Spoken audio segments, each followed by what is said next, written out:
The room was tense, the air thick with the weight of their next move. At the head of a long, polished table, Sergeant Miller stood, his gaze sweeping over the faces of his team. Officers, seasoned and sharp, leaned forward, their focus entirely on him. Among them was Lily, her expression a mixture of concentration and quiet intensity. The silence was punctuated only by the low hum of the projector and the scratch of Miller's pen against the whiteboard.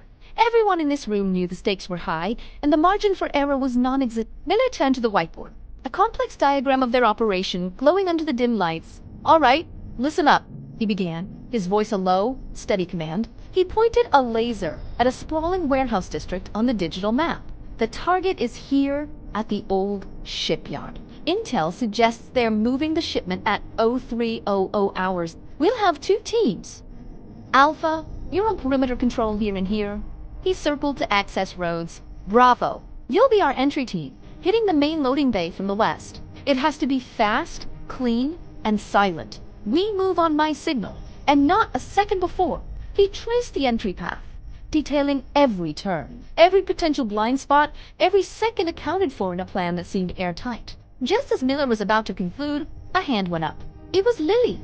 "Sergeant," she said, her voice clear and confident. All eyes turned to her. She stood and walked to the board, pointing not at the warehouse, but at a small, seemingly insignificant detail on the edge of the map. "This service tunnel," she indicated a faint, dotted line running beneath the shipyard. "It's marked as decommissioned on the city plans, but my source says it's still active. It connects directly to the sub-basement of the main building. If they have lookouts, they'll be watching the roads and the bay, not something they think is a dead end." A murmur went through the room. Another officer, Davis, leaned forward, pulling up a satellite image on his tablet. "She's right," he confirmed, zooming in on a ventilation shaft partially hidden by overgrown bushes. "It's a perfect back door. We could send a small team through there, cut them off from their escape route, and gain a massive tactical advantage." The initial tension in the room began to dissolve, replaced by a new energy current of collaborative strategy.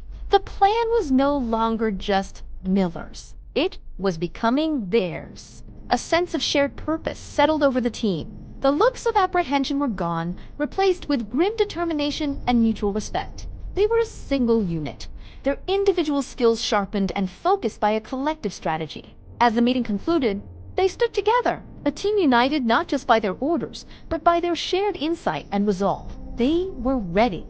The night would be long, but they would face it together, stronger and more prepared than before.